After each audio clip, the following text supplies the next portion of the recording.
Well, hey, everybody, and welcome to the debrief with your friends here at Sandals Church. I'm Stephanie Schaefer here with the PMB, Pastor Matt Brown. Welcome, ma'am.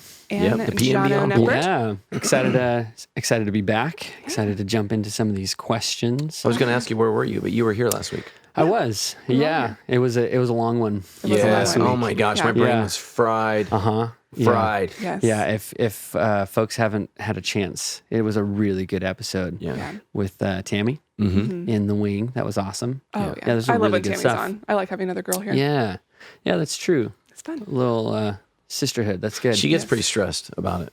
Yeah, it's so funny does so because she good, hides though. it really Well, she well. is a 6. Okay. That's their specialty. Yeah. Hiding. Yeah, no, No, stress. preparing and for the stress. worst case scenario. Yeah. I have a lot of 6. I know it well. Yeah, all these airplanes crashing is not helping our travel plans. Yeah, you flying Southwest anytime soon? No, Oh, I yeah. don't. I fly United. United only has, I think, like 5 Boeing 787. What's it called? The The Air Max? No, it's their No. Air X, Air X or X, something. okay. Yeah, I don't know what it is. But yeah, it's pretty frightening.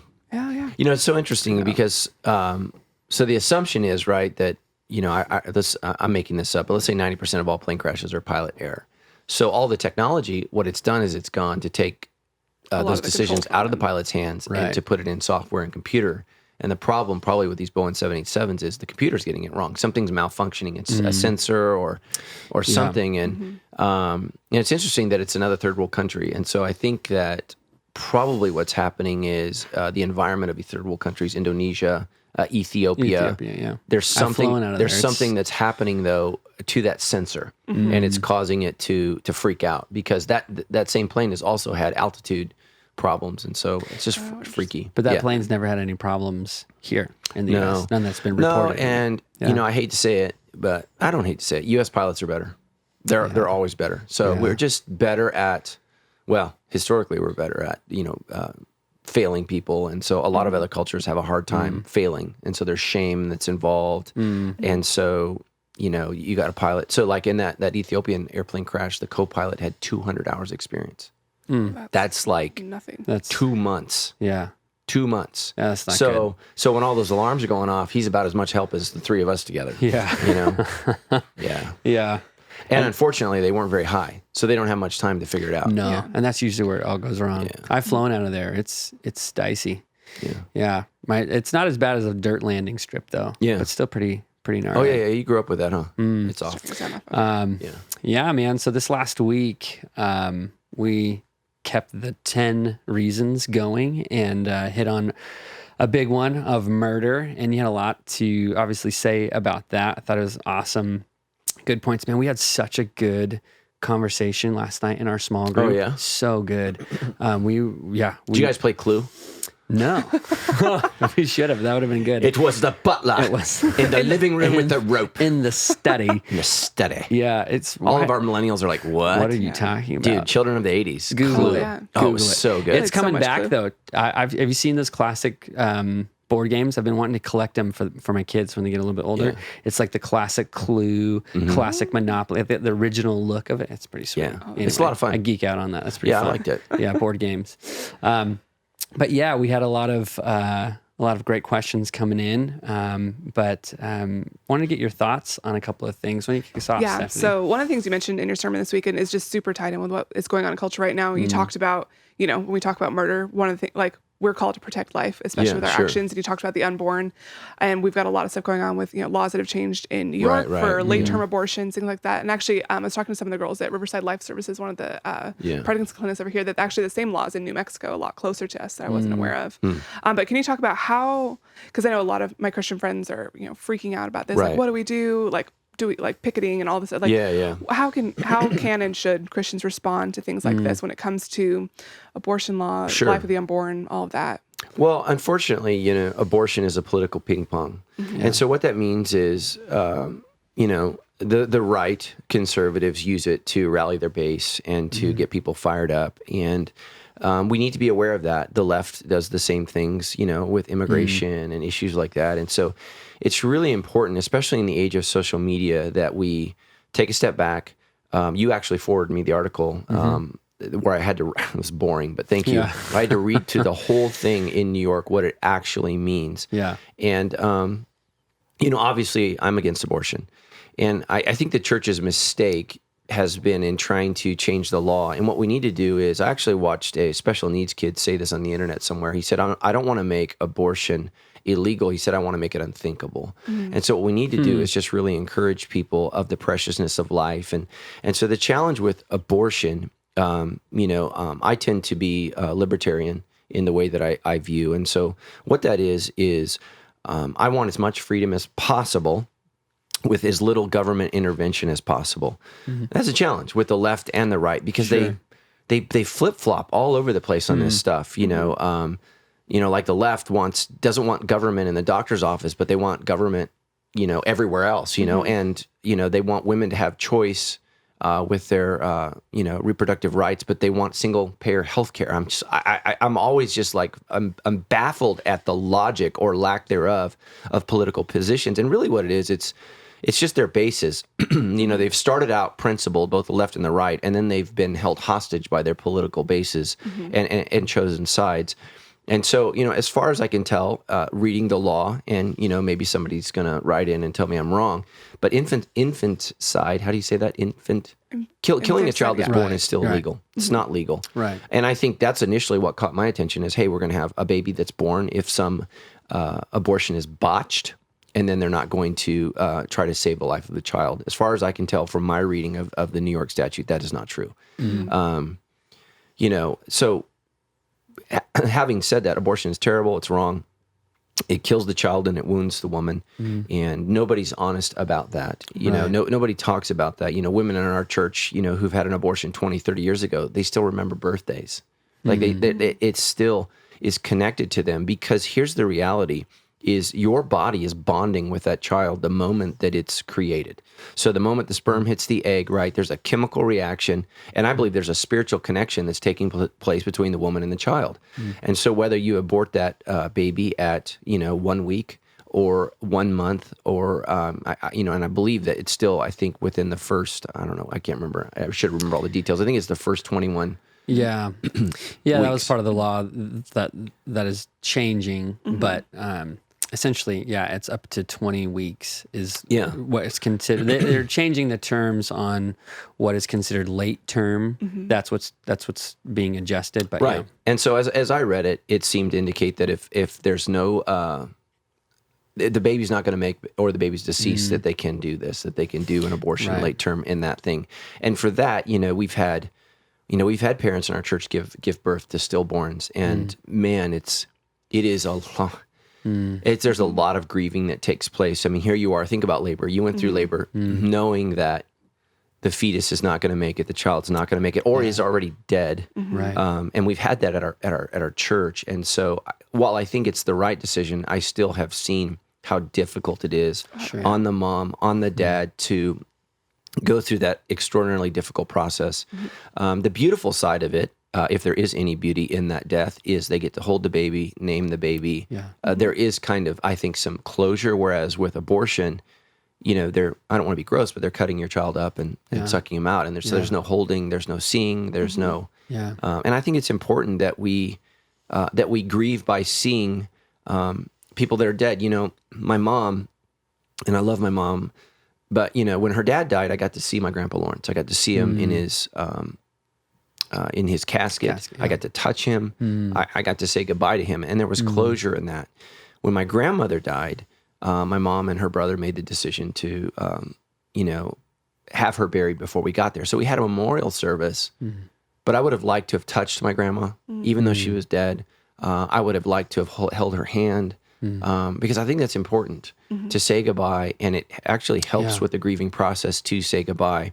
And so my recommendation, and again, I'm not here to morally challenge you in any way, but my recommendation would be, if the baby's dead, that if there's any way possible, to go ahead and go through with the birthing process, to birth the baby and hold that baby, and name the baby and grieve the baby.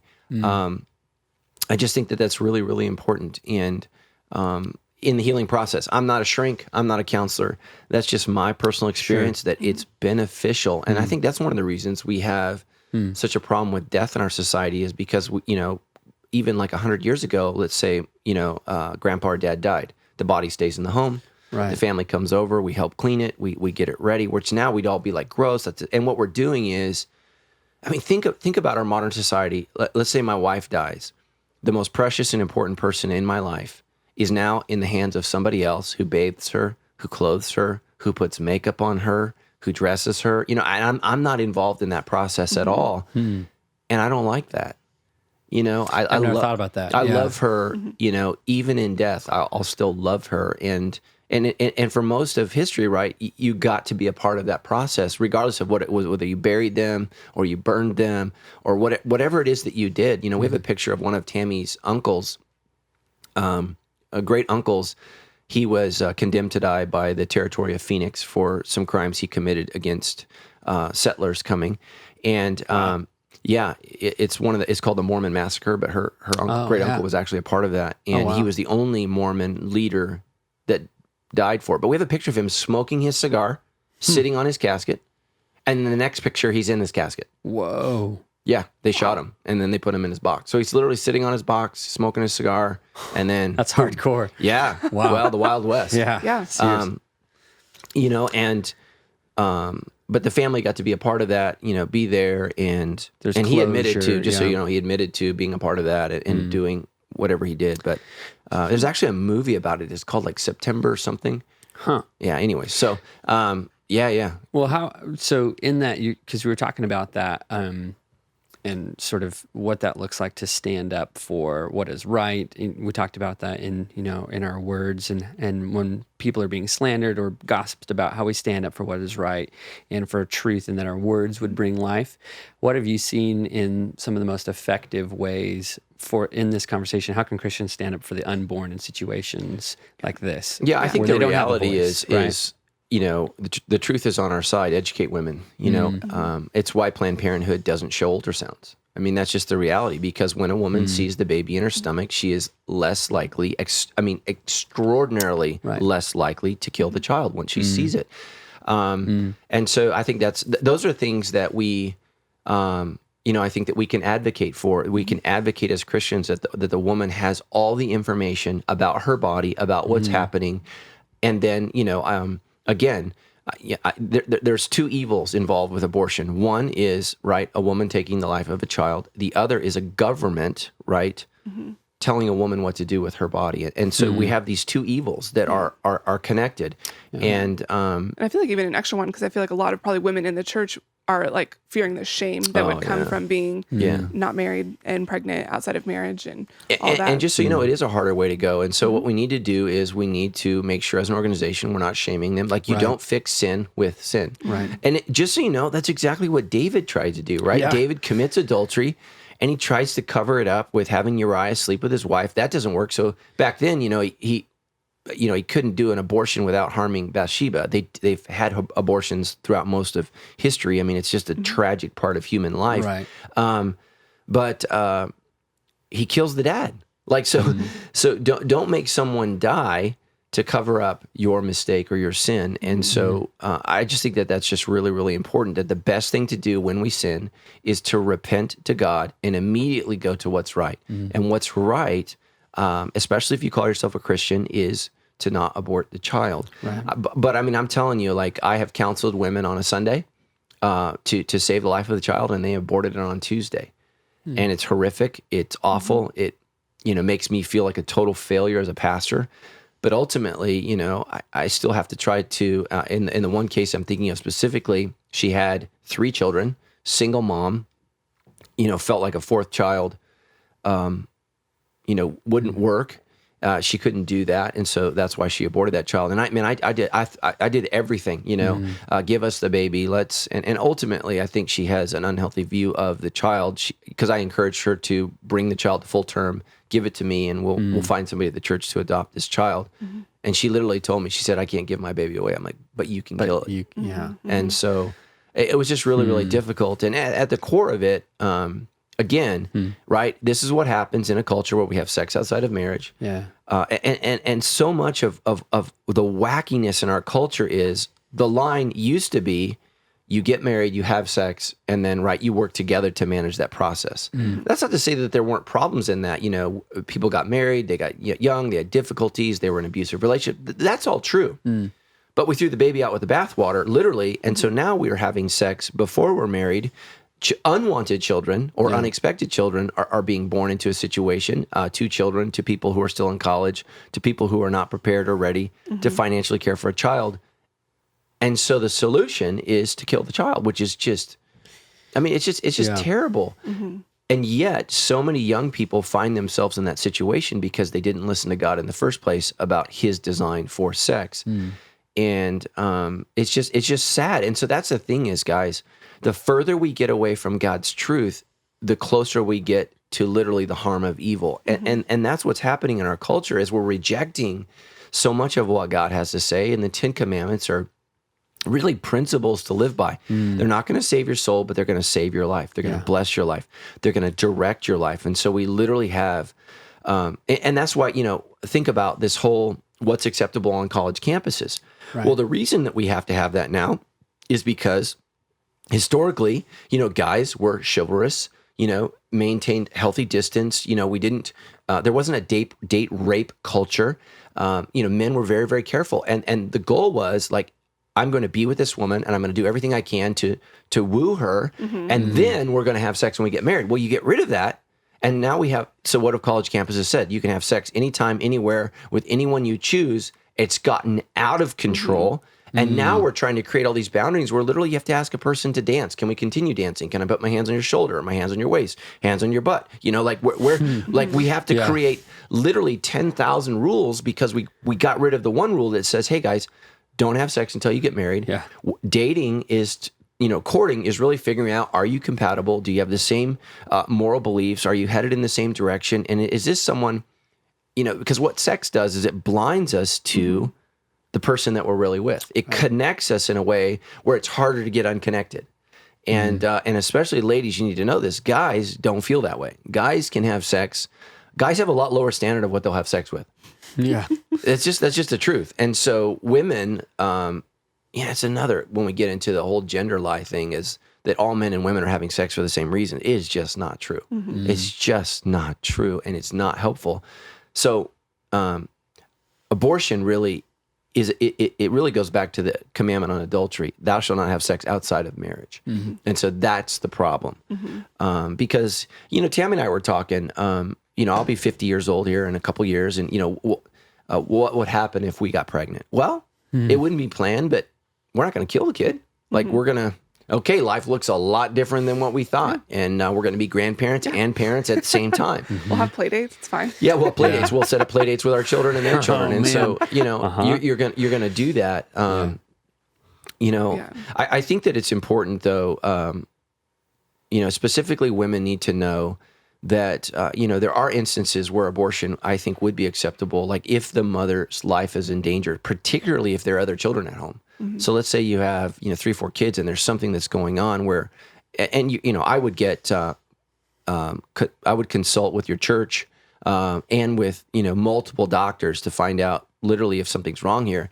But, I mean, that's an area where I think it would be viable to save the life of the mother, particularly when there are other children involved.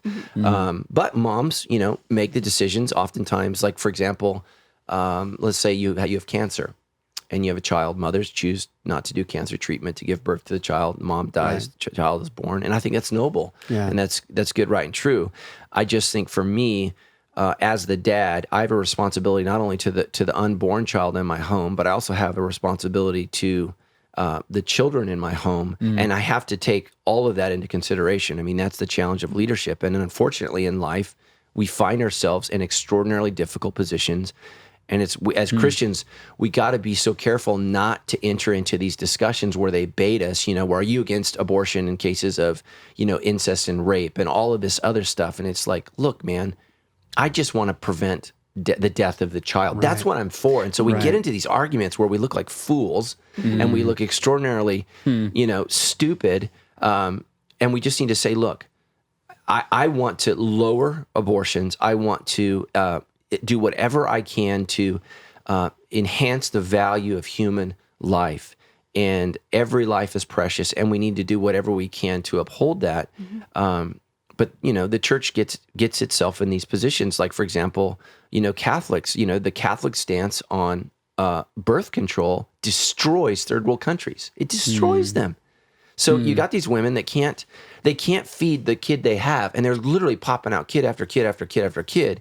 And so, the Pope has taken the stance of, well, it's just, because of capitalism, and we're not sharing. It's like, okay, thank you for this speech, but I've been in those countries where these women have 10, 11, 12 kids. They can't feed them. Oftentimes, the husband feels unable, depressed, turns to alcohol, and then bails. Yeah. Now, and so much of compassion, right? And I've been to those countries. We're helping to take the role of the dad, when what we should have done is, help these women make reproductive choices that are helpful and beneficial to them. Because, you guys think there's poverty in America. You've been around the world. Man, there's a level of poverty that is staggering. Yeah. I mean, staggering. Yeah. And this is where, right, sex trade comes in, all of these issues that come in because these people cannot feed their kids. And so, like, you go to Cambodia and you're approached by a 10-year-old girl who wants to have sex with you.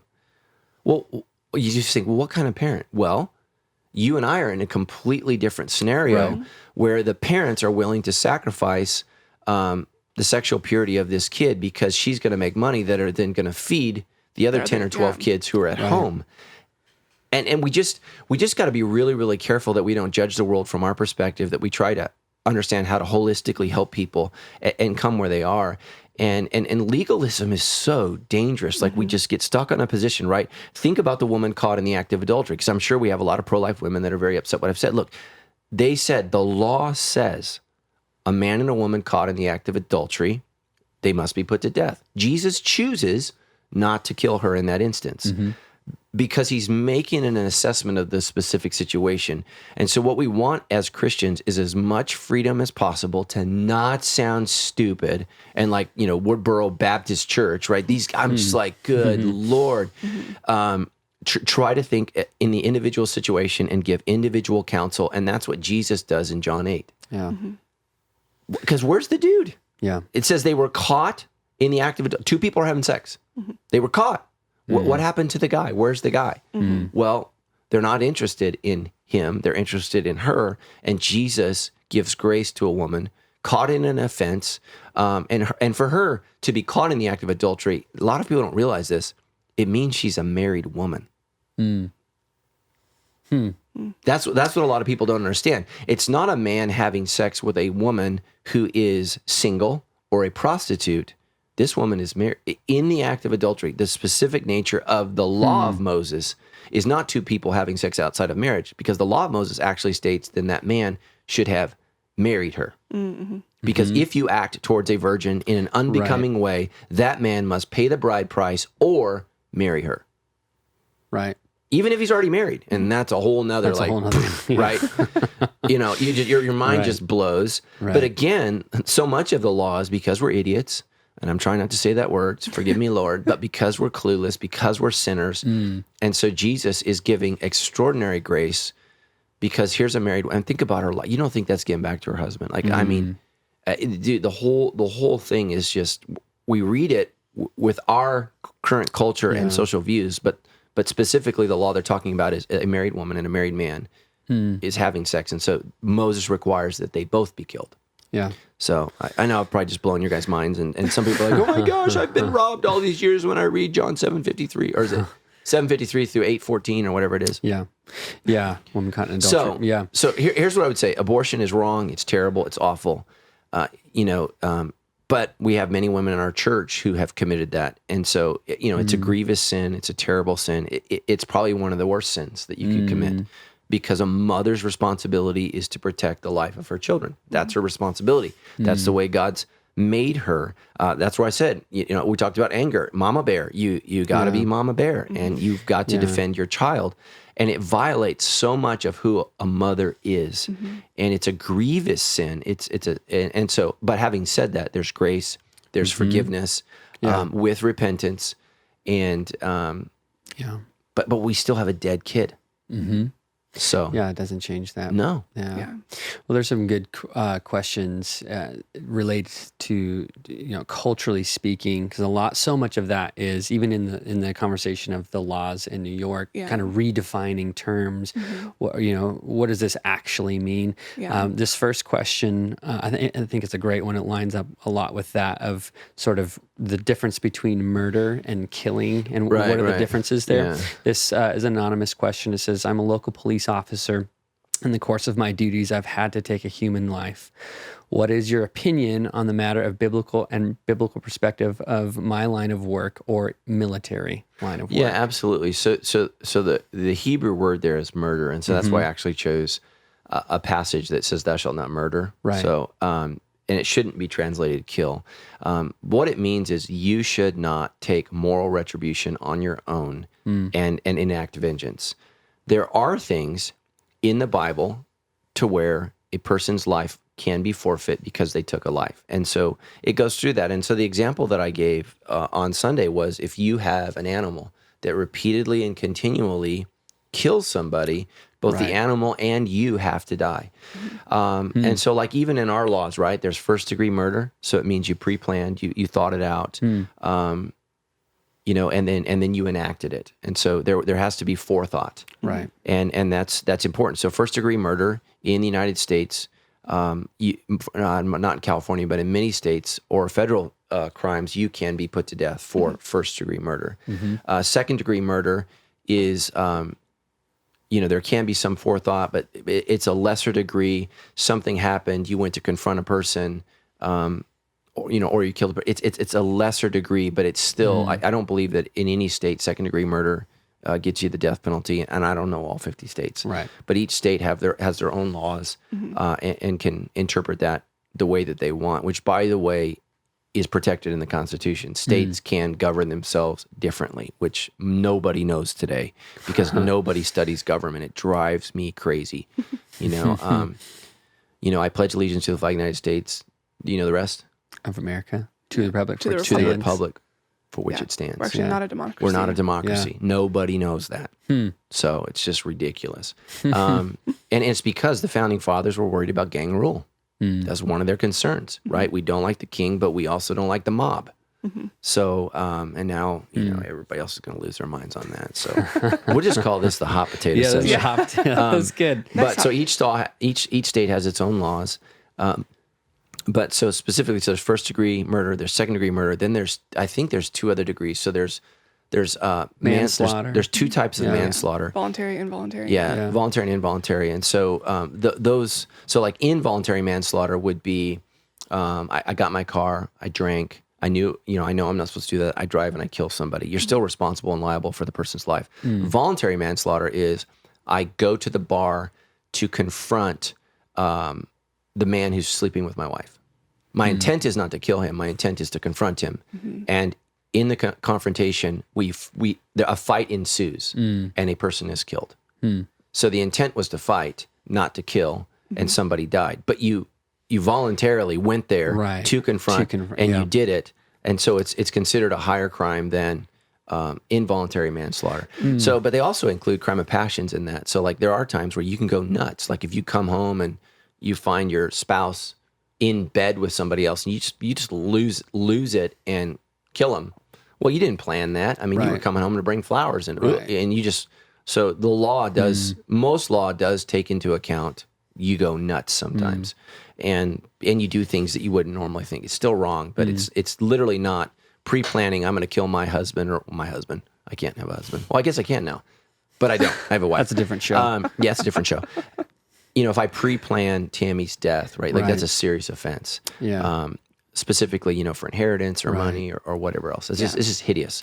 Right. But then getting back to police officers, military, that's even separate. Police officers, military. So God in his word allows killing for a short period of time for a reason. And so there are two things. One is for war, to protect, or to move a certain people group out. And a lot of people have a hard time with Joshua and what he did. But here's the bottom line.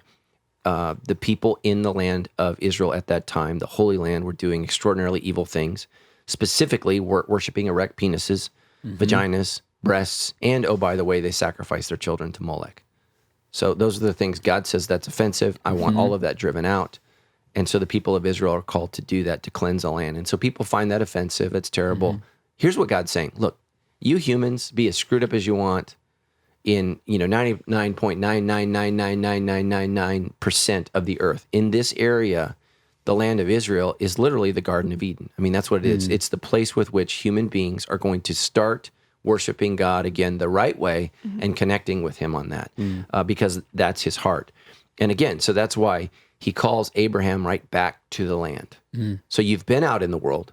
He calls Moses back to the land. You've been in Egypt. You're coming back to the land, and you're going to worship me the way that I intended in the place that I intended, which, oh, by the way, when you read Revelation, Jerusalem is once again the center of the earth. And that's where we go to worship Jesus. I mean, to physically see Jesus in the new heaven and new earth, we will go to Jerusalem to see Jesus sitting on the throne. Yeah. And it will need no light because he is the light. I mean, it's just, most people don't realize that. So there are reasons that you can kill. And so that's why I support the death penalty.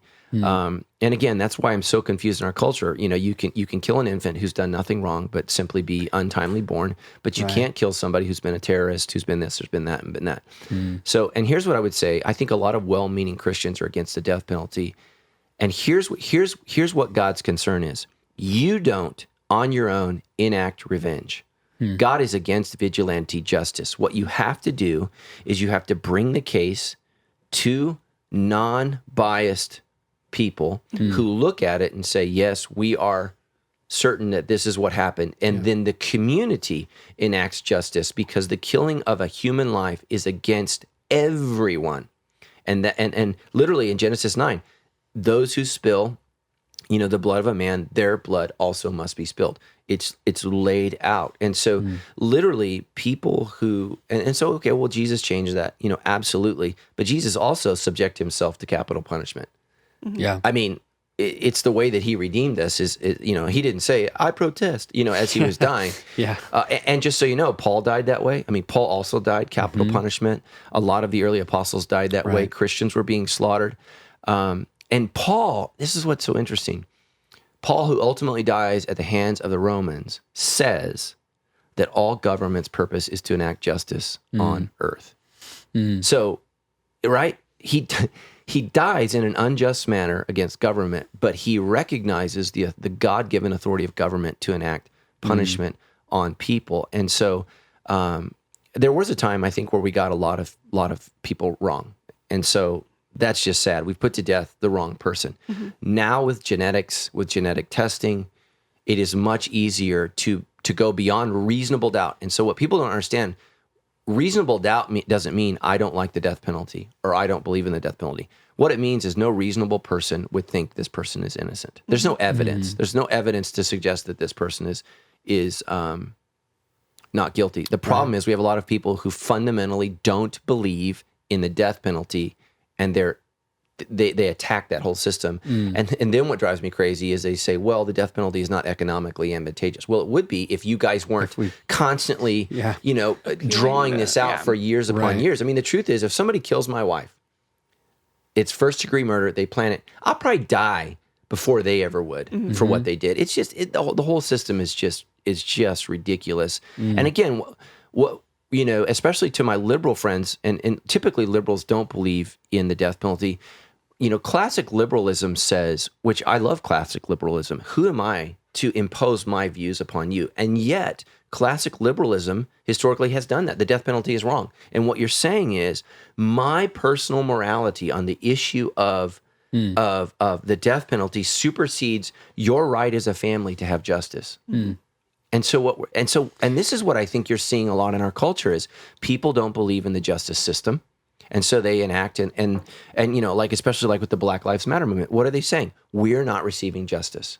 And so when they feel that way and they sense that way, they do things that they wouldn't normally do. That's what vigilantism comes from, is when people don't feel like there's a chance of the government getting right. It's why it's in all of our advantage, not just for Black lives, but for all lives, that the justice system works, that it does its job, that we all benefit from the courts getting it right. which terrifies me. Everybody that doesn't listen to me, you're an immoral person if you do not take seriously jury duty. People's lives are in the balance. You're like, oh, I got jury duty. Yeah, somebody's going to go to jail forever. And man, when you look at the people in jury duty, I'm like, oh God, I don't know that the founding fathers got this right, because, you know, I mean, there's some strange people in there, and that terrifies me. Because jurors can be manipulated, and so much of attorneys now is the manipulation of emotions. Oh yeah, and picking the right kind of juror that will give you the answer you want. And that's sad. I mean, it should be, you know, getting reasonable people who can objectively look at something, and that's really hard. But we need to do that. So you know, the Bible does allow to kill for a certain time, for a period, and that's one of the differences between Christian and Jewish understanding of war and Muslim ideas of war. So jihad can be called for all time against your enemies forever. You don't see that in Scripture. You fight for a short period of time, for a season, and then there's peace. So think of Ecclesiastes. There's a time for peace and a time for war. You don't have it all the time. And so, and that's the problem with jihadism, right? Is it's a never-ending, ongoing battle. Right. We never surrender, and so Judeo-Christians understand that. Not all Christians agree with me on this. So if you come from a Quaker background, I come from a Baptist background. Baptists fight. We do, and Christians struggle with this. You know, I think about Dietrich Bonhoeffer, who was in Germany at the rise of Hitler, and he believed that it was wrong to kill, and so he fled to Union College or Union Seminary in New York. He changed his mind, and he realized, look, this guy, I mean, because, you know, I mean, Adolf Hitler killed 6 million Jews, but there was 165 million people killed in World War II. So, you know, I mean, the Japanese were responsible for a certain portion of that. So I don't know how many died in the Pacific theater versus the European theater, but he certainly is single-handedly responsible for the deaths of everybody who died in Europe. And I mean, so let's say it's half, 90 million people. That's everybody in California died, Arizona, Utah, Nevada, Oregon, and Washington. He killed all of us. Wow. Yeah. When you think about like that, Dietrich Bonhoeffer said, "Yep, he's got to die. He's got to die." And that's, you know, and we got to be careful, because I think you're going to ask me about how to criticize politicians. We got to be careful that we don't throw the name Hitler around lightly, because very, very few people in history deserve that title or that verb, or adjective, to describe them. So, so we got to be very, very careful that because usually what that means is we don't know who the person is we're talking about, and we don't know who Hitler is. So yes, a police officer can kill to protect his family, but police officers should be investigated. You know, I mean, I'm certain that if he killed, you know, an investigation immediately ensues. Was it justifiable? And you know, because police officers don't have the right to arbitrarily kill. They don't have that right. They have a right to enforce the law and to protect themselves. And so, you know, that's the tension. And just so you know, I think being a police officer today is the most difficult job there is on the planet. And so, you know, if my son came to me or my daughters and said, I want to be a cop, I would just be like, we really got to pray about this. Because here's the problem with being a police officer. You have to get it right every single time in the most stressful situations. So think about that airplane that just crashed. 99.9% of all flights are extraordinarily boring. Nothing happens. Something went wrong within the first 4 minutes of that flight, and the pilot failed. And people died. Everybody died. That happens every time. So think about, you know, I'm going to pull this person over. How are they going to handle this? What's going to go on? And so they're on edge. And police officers are people. What's happened the time before? You know, so, you know, how do I interact with Black people? What's happened historically? How do I interact with men? How do I interact with women? Like all of those things, we want to pretend they're robots. They're not. And so prejudice is, you know, preconceived ideas that are often reinforced by our experiences. So if a Black person has a bad experience with a police officer, right, they're going to be prejudiced towards them because what they feared might happen has happened. And so therefore, I'm going to say police officers are. And that's what we have to be careful, you know, just like in all professions. I mean, you guys, there's evil pastors, like really, really bad pastors. We interviewed somebody this week for a position at Sandals Church, and they're awesome. The Australians that were here. Yeah. They've been really wounded in church. And, their previous pastor went to jail, federal prison. Oh, man. For ripping people off. And so one of the questions he asked me, I said, do you have any questions for me in the interview? He's like, yeah, can you explain the finances of Sandals Church? It's a fair question based off of his previous experience. Based upon his prejudice of pastors. So pastors can potentially steal. And sorry, guys, some do. Yeah. So I had to go into, Sandals has a board, an oversight board. We're audited every single year. I don't personally handle any of the finances. Right. That's not to say that somebody can't rip off Sandals. I just can't. Like I don't have the ability to do that. So, sinners are sinners, people are people. So we try to make sure that we do that. So yes, you can kill. But I think as a Christian, I still think it's okay to grieve that, even if you did your job, even if it was justifiable, you grieve that. Oh my gosh, a life was taken. Yeah. And I think it's important to work through that. So if somebody says, oh, you're just doing your job, I don't think that's helpful. Yeah. A life was still lost. And we need to grieve that. We need to appreciate life and not devalue it. Right. And even if the situation called for it. Yeah. Yeah. And so again, just pray for your police officers. They're in situations where, like when we were in New York City, a guy robbed a jewelry store, a convenience store. I can't remember, but he had a fake gun. Oh yeah, you told us. I mentioned that. So he had no intent to kill. Right. But now he's going to be on trial for manslaughter because police officers killed each other. Mm-hmm. Right. And here's the thing: once one person shoots, dude, it's all hell breaks loose because nobody knows anything, and they actually ended up shooting their buddy, and he died. Yeah. And so, so the guy that robbed the bank, his intent was not to kill, but he's ultimately liable for manslaughter because someone died. Someone died. Well, I think we can all agree how thankful we are for our police officers and law enforcement. Yeah, and I would say, if you are a police officer or even in the military, and this is you, you've taken a life and you need to talk to someone or process that. We've got folks here, Soul Care, who would love to talk with you and help you process through that. Like Pastor Matt said, you don't have to take that lightly or just move on. It's part of the job. I think it's important to have a place where you can share and have talk a place. About that.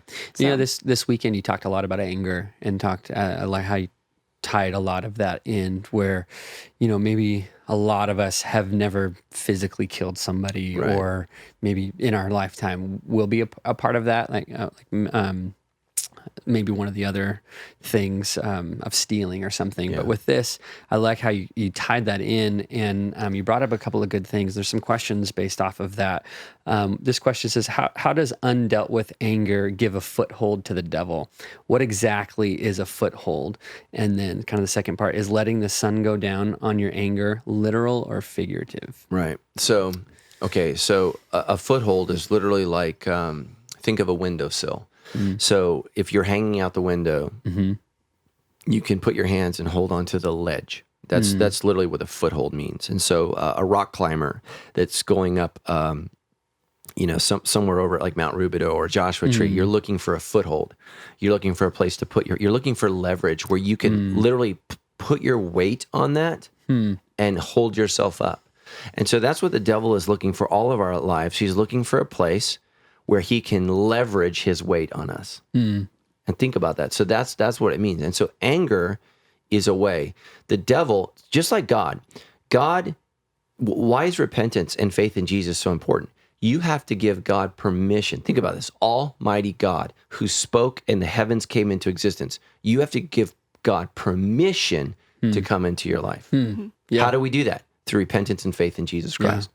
Well, we also give permission to Satan through sin. Yeah. And one of the primary ways that we give him permission to come into our lives is through our undealt with anger. And so, we can be angry, but anger changes you. I actually got really angry Sunday night because someone took my message and used it to really, really hurt somebody else. And so my wife and I ended up having to call that person.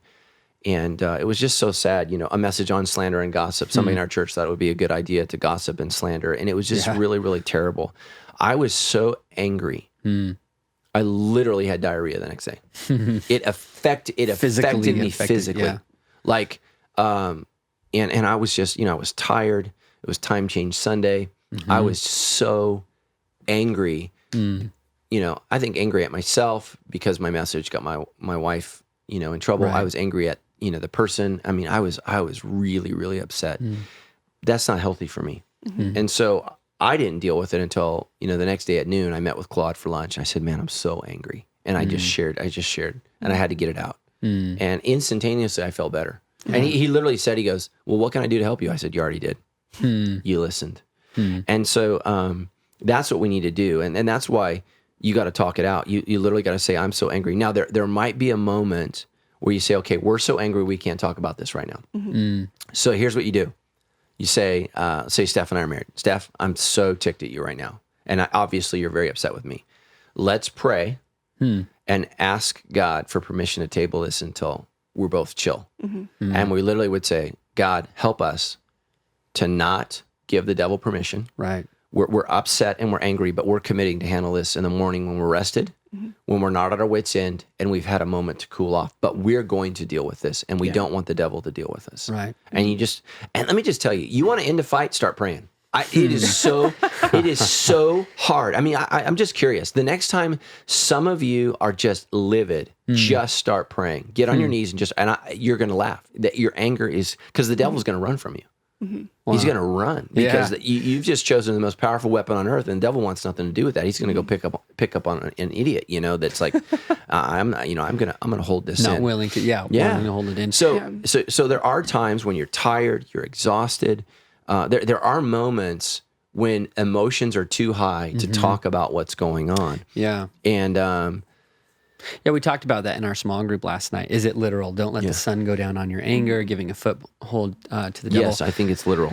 Yeah. I think it literally is because what most of us do, especially I'm surrounded by 2 9s, is you suppress it, you push it down. And what 9s don't realize is you're in the power triad.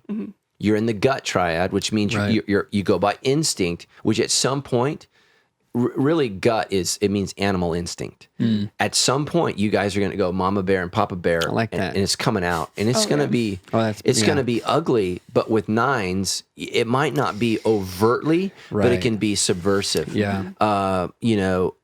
Like for my personality, high 3, high 8, when I lose it, I'm a lion. You guys are a sitting elephant. And you just sit and everybody's dead and like what happened, and you're just I'm not moving, I'm doing what I want. And well, and I've seen that, like, I get like physical, like, and I have a lot of 1 2, which has a lot of anger to it too. And so power. Yes. That was like this morning before let's pray for Tyler right now before the sun goes down. But and like I've noticed that like there will be points where like we're both like exhausted, but like can't figure out how to like work through the thing, and like I'll get like so physically angry, sleep is not an option. Like I have to I've learned I have to like work through and process through it. But like even that idea of like we need to just pray and like get some sleep so that we can rationally deal with it, because otherwise his anger is going to come out in a way that's going to freak me out.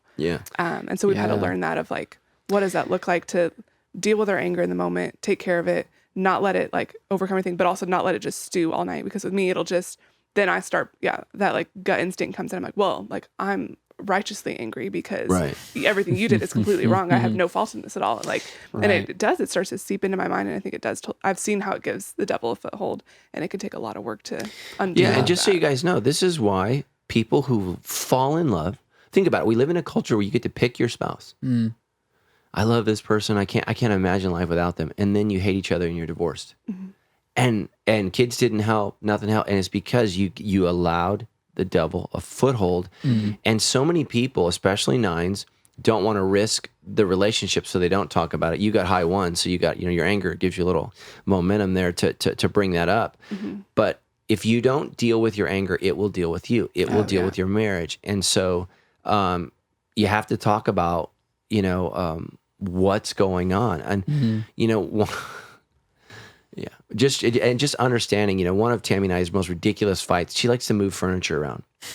Well, that's fine, but like I'm taller than her, so she moves things around that hit my head that never hit her head. In the middle of the night, I got to get up to go pee, or I got to get a drink, and I run into a sofa. I'm like, why is there a sofa here? And it's because she and so, I got angry because I felt like she intentionally doesn't care about me. And so we had to talk through that of, especially when you're a pastor, you don't have a lot of money. And so one of the ways that she felt creative and exercised that creativity was rearranging things. And I'm like, oh, so you don't do this to piss me off. Like I thought the core motivation here was I'm gonna get him. just to get me going. And just helping her to understand, look, I'm 6 inches taller than you. Like these things hit my head. And so, and some things you just gotta let go. Like she still hangs laundry, and it does not hit her head, dude. It right in my eyebrow. It'll catch me. Well, I think that's such a good point, though. To even if you're tired, you're frustrated, whatever, you still have that sort of pre-conversation of, hey, look, we need to let's ask permission from God to sit on this till the morning to when we're ready to talk about it, and know there's a time we're still going to talk about this. Right. Well, here's a great. If I was a woman and I was married to Tammy, who's a man, I would say this. Whoa, I would begin dude. I know how to get what I want with men. I would say, hey, I'm really hoping we can have sex in about 20 minutes. But I would like to. I would like to talk to you about something that I feel like would help us be more intimate. Are you up for me talking about this? Dude, you have my attention. I am like, dude, I'm going to be the best man ever. We're going to listen. We're going to listen, and then we are going to love. This is going to be so good, right? Because, and it's, I mean, right? Sex is a powerful motivator for men, and I also think we think better post-orgasm. Like we're more peaceful, we're more... which, by the way, I just read this whole article on the difference between orgasm after pornography versus being with a real person. And so the reason men have to keep doing it over again is actually chemicals are not released in pornography that are released with real sex. Oh, interesting. So a man You're after still real chasing the same thing. Because not all the hormones have been released. That are only released with a person. Wow. See, God is so freaking awesome. I know. So that's what I would say is, and so like with Tammy, I have to begin every conversation with, like, if it's about money, we have plenty of money. We're okay. You're going to be okay. I can't freak her out. So like I used to, like my unhealthy 3, we're going to sacrifice and we're going to, and she's like, she grew up like terrified of money, I'm just freaking out about money all the time. I grew up in a home where my dad has an unhealthy fixation on money. So you'd think I'd learned, but I picked up a lot of his same traits. We have a kind of a theology of scarcity rather than generosity. And I've had to be intentional for 20 years about being generous, but I've had to learn how do I approach my wife? And so I think it's okay to have discussions about men and women and our unique differences. I think it's a starting point, but like, you're both married to individuals.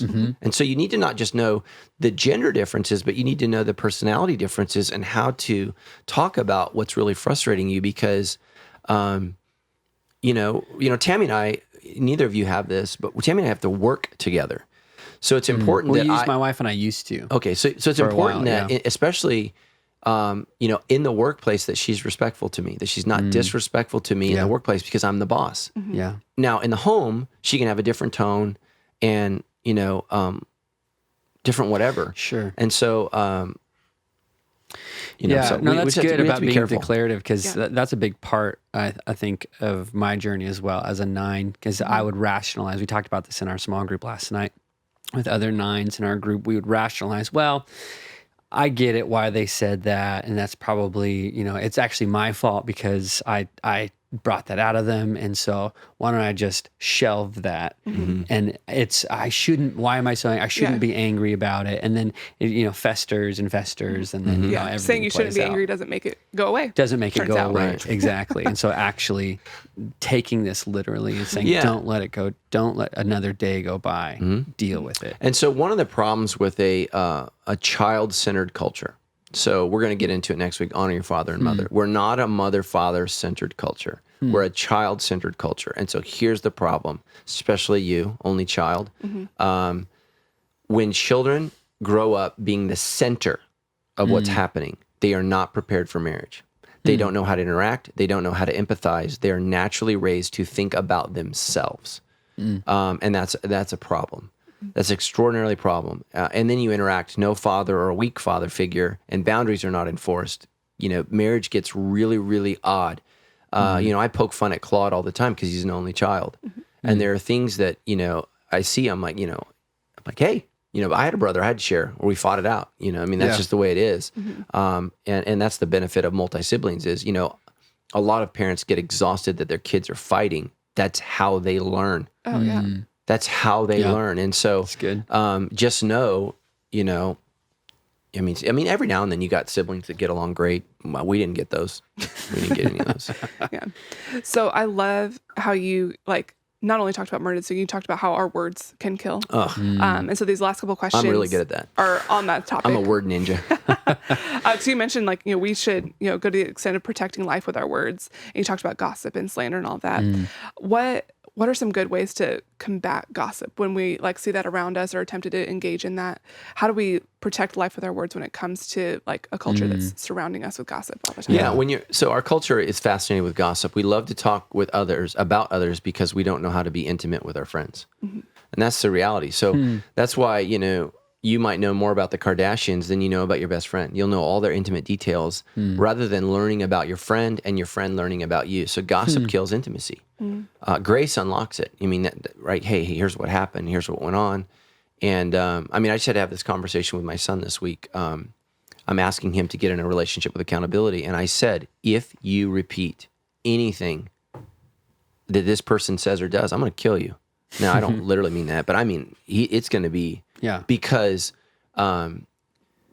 privacy is really important for people. And so every community group, man, if you have a person in your community group that's talking about what people said or do, or, that'll destroy safety. Grace unlocks intimacy. And so also does confidentiality. Hey, listen, I'm going to withhold this information and I'm not going to share this with anybody else. A lot of times people will assume my wife knows things and she's always like, yeah, I don't know. Because if you confess to me, I'm your pastor. Now, if Tammy needs to know, I'd say, hey, Jono, I'm going to talk with Tammy about this. But usually what I say is, don't make her feel uncomfortable by assuming that she knows this. Because part of that's my job. And I don't need to share everything about my work with her. I need to share how I'm feeling, what's going on, what's happening with me. And she needs to share with me what's happening with her and what's going on with her. So I just think that's really, really important. But just know gossip is destroying relationships. And it's especially when you come home and you're just talking about all the terrible people at work, being against is not being with. And so that's what a lot of couples do, right? You bitch and complain and whine. And my dad used to have a friend, Doug Wooten, and he would say, Steve, you bitching or complaining? So he is the best, a highly, highly strong 8 personality for my dad. He's a good guy. And I love Doug Wooten, man. He was just like, man, let's go have a good time. That's great. 8 wing 7 or 7 wing 8. I'm not sure. He's with the Lord now. But I used to love that he would say that. But man, being against is not being with. And so this is why so many couples, you think intimacy is, protecting my child or being against the school. Us against the world. Us against the world. And that's not with. And so when you look at, what do you call it? John, the Gospel of John, chapter 1, in the beginning was the Word, and the Word was with God. It's proston theon. And so pros is translated with in English, but it really means towards. And it's intimacy. Jesus was intimate with God. Well, how long has he been intimate with God? Well, he's always been intimate with God. Yeah. And he is God, right? And so think about marriage. The two shall become one flesh. We're becoming one. It's not his needs, her needs. It's our needs. And that's what's so dysfunctional about that book. It's just saying what's best for the marriage. And ultimately what's best for the marriage is, trying to meet your wife's needs.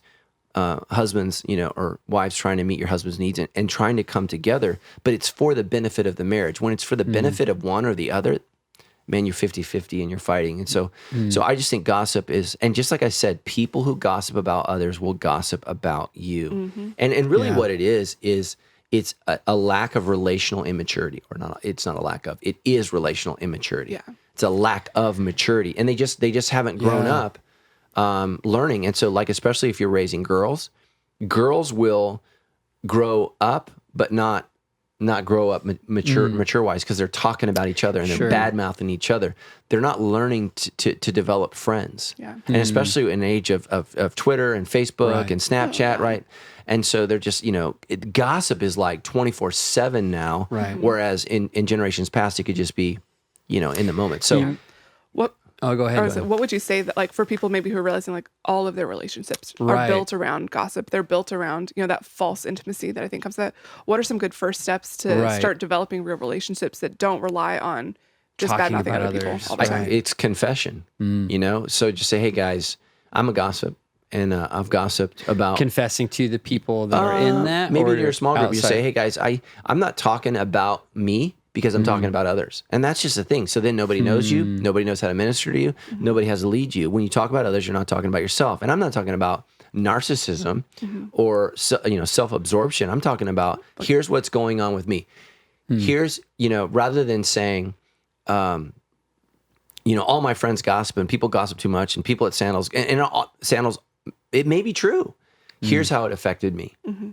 So we didn't go to small group last night because we were out of it, and I'm really bummed we missed it. But here's what I would have shared at small group last night, how we had it. I think I would share that. Maybe I only could share that now after this talk. But, I preached against gossip. Somebody gossiped about my sermon, and I would be more likely to be angry at them rather than just sharing, hey, here's how it affects me. Here's what it does to me. And here's what it did to me. It made me feel like what I'm doing is useless. I'm not making a difference. I'm not actually helping people follow Jesus, which then makes me throw my hands up at the air and I go, what am I doing with my life? What's the point? What's the point? And I'm circling down this drain. Yeah. And the truth is, I need somebody to say, hey, here's how that sermon impacted me. Here's the things that I'm going to do different. Yeah. Here's how I think it's blessed others. And so the reality is, most people are not going to do anything I say. That's why God's word repeatedly, goes over and over again. And so the reason we have laws in the book of Moses about what to do when somebody kills is because nobody listened to the commandment, thou shalt not kill. Right. And so that's the problem is we live in a world where we're not obedient, and then we got all these problems. And so I would just say that is, and it's uncomfortable talking about yourself or what you feel. And that's where, especially if you're in a 2, 3, 4 shame area, you're ashamed. Oh man, I shouldn't say I was feeling this way. Now, what about on the other side of that? We talked about this in our small group last night. It was so good. We were about what you were saying in don't just be the person that doesn't gossip, but even if you're in the mix, kind of the driver, right? You're not. I'm not robbing the store, but I am in the car waiting to be the getaway guy. If that's the case, what are some practical things to start doing to not be complicit, to not just be in the mix if you're maybe not so inclined to confrontation or I don't want to be the one, the holier than thou. Yeah, just say hey, it makes me let's say I'm in a meeting and people are really talking about you, Jono. I say, hey guys, it makes me feel real uncomfortable because Jono's not here. And I know he's a good guy and he's trying his best. Have you talked to him personally about this? So the way to shut it down, and here's the thing is, nobody ever goes and talks to the person about it. Why would I do that? That's biblical. And so, literally, we just had a staff problem last week where 2 people worked together at a Sunday service. They were together. There was some friction. They both went to their supervisors, who then had to go to their supervisors. Then we're at an executive meeting, and we're talking about this issue that occurred 4 levels down. Right. And I'm like, stop. They need to talk about it. Right. They've wasted time, energy, and money. Just simply because, I couldn't say, Stephanie, that frustrated me. And Stephanie couldn't say, and it wasn't us, but I'm just saying. Right. And they had written a letter. They had taken time, written a letter. Here's what happened. I'm like, did you say I'm offended or I don't appreciate? No, just say it. Just, and try to work it out because at the end, we're trying to worship God on Sunday. So even in that, sometimes, right? Yeah. Pressure people day. are difficult, and that includes you, us. Like, we are difficult people, and we have to deal with that. So I would just, I don't know. No, that's good. I remember I worked at a hospital for a couple of years in an emergency department, and so all of the staff just the culture was very much a gossiping culture, and talking about anyone that wasn't there. So who knows what they said when I wasn't there. But I would go into it thinking, okay, I know this is going to happen. I know this is going to be what I'm walking into today. How am I going to direct the conversation today? And I love what you said about how it kills intimacy and how you really have to, it allows you to sort of be lazy in a relationship. You don't really have to know anything about a person to be able to talk badly about someone else that's not there. I found myself actually doing that without knowing those words, but really saying, okay, what do I know about so-and-so? How can I engage and ask them about their life specifically? How are you doing with this? How are you? And it would it would take a while, but it would actually work to continue to steer it back to not about the person that was there. Well, like for example, I mean, you know you're a gossiper if you're married and you go on a date and you just say, we're not going to talk about work. We're only going to talk about each other, and you just sit there and you stare at each other. You got a problem. You got nothing because to say. you've not trained yourself. See, intimacy is just like at the gym. You can't just go to the gym and work out. And so a lot of people are like, oh, we're going to go have this just intimate breakthrough. It's like baby steps. You got to learn. Here's how I'm feeling. Here's what I'm thinking. Yeah. And the other thing is sometimes, take advantage of intimacy when it happens. So, like Tammy and I said, well, we're going to, at 8:00, we're going to go get together and we're going to talk about X. Well, okay, that helps. But man, if she says, well, why wouldn't we just talk about it right now? Take advantage of that. And then just go enjoy dinner. Enjoy the steak. Enjoy the food. Enjoy the wine. Enjoy the surroundings, Man, I love going to restaurants where I can actually hear.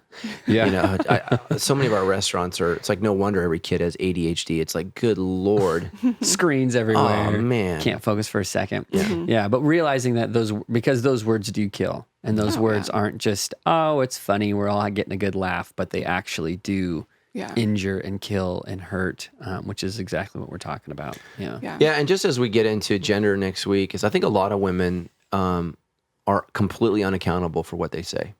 I think men are more accountable for what they say, and women don't realize that what they say hurts. Like when I see super dysfunctional relationships, usually it's a woman who's ultra aggressive, verbally abusive, and unapologetic. So they can't apologize for what they've said. Yeah. And so, let me just say, if you're married and you can't remember a time where you've said, please forgive me, I'm sorry I said that, your relationship is not healthy.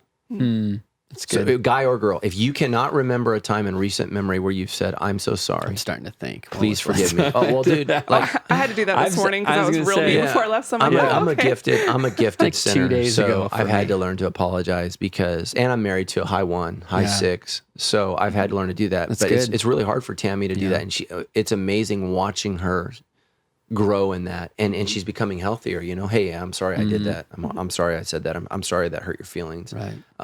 And I think, I remember some of Tammy and I's conflict early on is she didn't believe I had feelings. And it's again because men struggle more being open and honest and sharing how they feel. And so we've got to create an environment where we allow men to express what they're feeling and what they're thinking.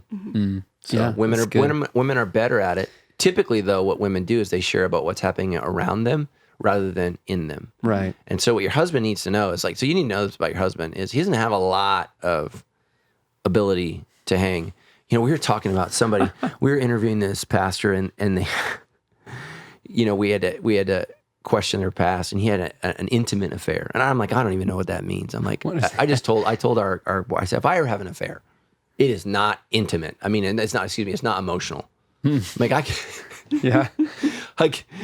not having an emotional affair. Like I don't have when Tammy's sharing, I'm like, here we go. There we go. I'm hanging on. I'm like, I've got everything I've got is to listen to. I can do this. Yeah, because forever, right? Tammy's in the deep end of the pool and I'm in the shallow end. That's the way God wired us. So for me to go jump in the deep end with somebody else, I'm like, jeez.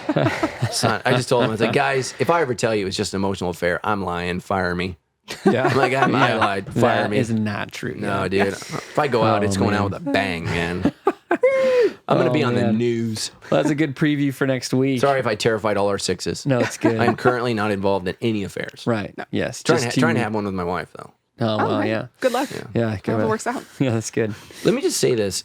How long you been married? 12 years. It'll be 2 years in next month. Yeah. So we're 23 years, and I love my wife more, and I appreciate her more.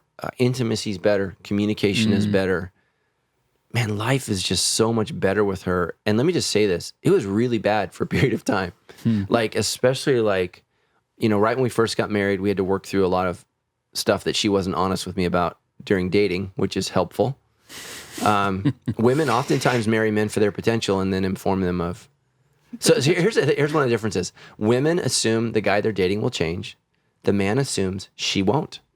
And we're both wrong. That's good. We're both wrong. Yeah, and good. So, we had a lot of struggles especially if you pop out a couple more kids here. Like that's just like my wife did not want to be touched. Like so all day long she'd be touched, poked, grabbed. She's dealing with poop, milk, like. Oh yeah. Like she just like I would come home and and I want to hug my nope, not happening. Yeah. And that's just a season of life, man, where those kids are little terrorists. It's so funny that the very thing sex creates kills sex. Yeah. It just does, man. It's like, oh, we loved each other so much, we had sex, and we created this terrorist, and now this terrorist is killing sex. So you just have to work through it and know it's a season, and and especially bringing up little kids. Like if you got little kids, there's such a sweet season from like age 5 to 12. Puberty's a whole nother game, but 5 to 12 is like God gives you like this Sabbath. Break. Yeah. It's a break, man, and it's so great. And then. Actually, I just finished that book, The Boy Crisis, and boys' testosterone is off the charts until they're 2. And then it dips until puberty. Then it comes Then they go around. nuts again. Yeah. Yeah. Isn't that crazy? I could see that. My son's 1.5. Yeah, he's firing, dude. He's firing. Fired up. Holy smokes. Yeah, so about 2.5, and then his testosterone is going to lower because testosterone is forming him as a man. Makes So, sense. that's why he's raging, and he's like he's on steroids. He's Totally like, is, man. He'll do that. We'll have grunting. It's like our connection. He's rah, and I'll rah back at him, and he's it's dude. hilarious. It's this little ball of testosterone, I guess. yeah. 2 balls. Turns out. of testosterone. Well, yeah, that's true. 2 little balls, but they're They're fired firing, up. man. Oh man, He's ready. Yeah. Oh, that's great. Well, this has been awesome discussion. We're excited about next week. Got a little preview there. And let me just say this. Everybody pray for this week. Gender is a controversial issue. But again, when God had 10 things to say, it's amazing the things he chose to talk about. Yeah. And, one of the things, people are constantly, blaming God, and, all these people are killed in the name of religion, and we don't have guns to protect us from God. We have guns to protect us from each other. And that's the reality. And that's just how sinful and how broken we are, is we hunt each other. We kill our own. And it's just sad, and it's tragic, and it's terrible. And we need to be more loving and more kind.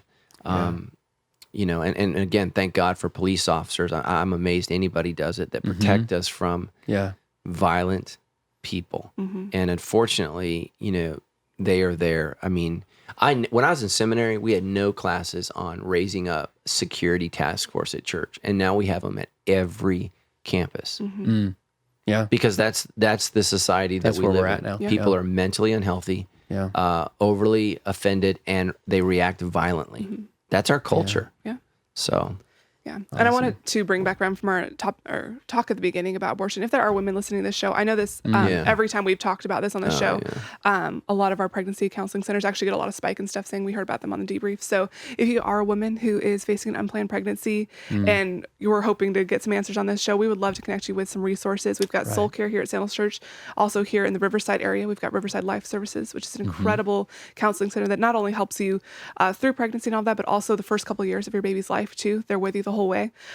So we would love to get you connected with them too. So feel free to reach out. You can look them up at Riverside Life Services, I think .org. Yeah, they're great. They're man. incredible. What they do is great. So I've been hanging out with the ladies over there a little bit more because they're right by our house, and I love them. So yeah, and so like Riverside Life Services gives free ultrasounds. Right. And again, so if a woman sees the baby, they are extraordinarily unlikely to kill the baby. Yeah. Because what they're told at Planned Parenthood is it's tissue. Right. When you see little toes, hands, You feet, hear the heartbeat. eyes, That's the you big one, hear is the the heartbeat, heartbeat, right? Like it's there's something that happens and connects the mom there. And again, there's nothing wrong with adoption. Adoption is a beautiful, wonderful, amazing option, and we have parents we have people in our church that would love to be parents. Oh, yeah. We have people in our church that are looking to adopt, and infertility is a huge issue. 20% of men nowadays are infertile. Yeah. So it's a big deal. So your child is a blessing, is wanted, is desired. And how cool would that be is if out of a sinful thing, you blessed somebody with a baby. And again, I mean, just think about that. Yeah. And here's the deal, like Sandals Church, our culture of women is all about kindness. Women are commanded here at Sandals Church to be kind. So like our hope and prayer is that you are not judged by anyone here if you choose to carry your child outside of marriage. And And if you are judged, you come find us. Yes. Yeah. So Yeah, this is a that's safe good. place for you for sure. That's So, good. Awesome. Yeah, I want to make sure to say Yeah, that's yeah. wrapped up. So It's great. all right. Awesome. We'll see you guys Cool. next week. Love you. Yeah.